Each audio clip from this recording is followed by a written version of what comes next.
Recording studio Gopalganj.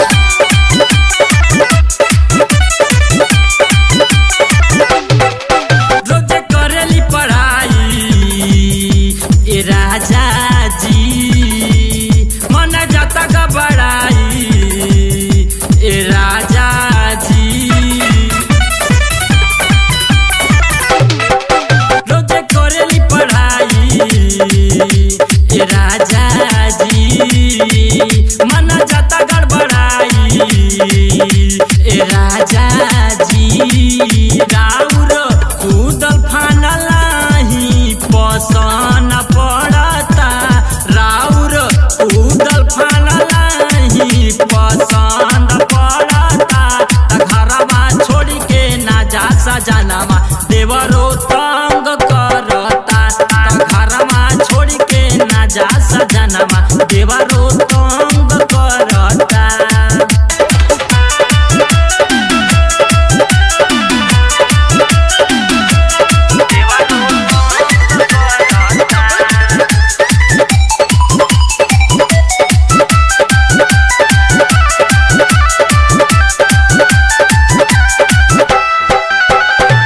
होते भोर bag लेके जानी अब फीस जी, दोपहरियो के ना करीला मोबाइलो पे ना छोड़ीला।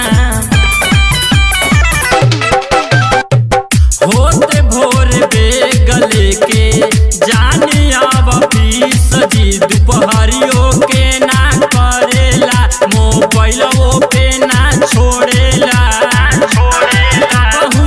नौकरी छोड़े के नहीं मन करता, कबहू नौकरी छोड़े के नहीं मन करता। तो सुना सुना ये सजनवा देवरा तंग करता, तो सुना सुना ये सजनवा देवरा तंग करता। गीत संगीत रिकॉर्डिंग स्टूडियो गोपालगंज।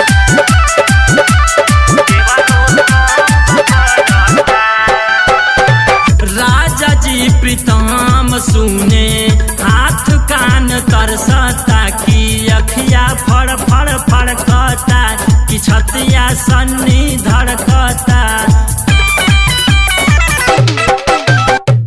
राजा जी प्रीतम सुने हाथ कान तरसता, कि अखिया फर फर फरकता, कि छतिया सन्नी हो धड़कता।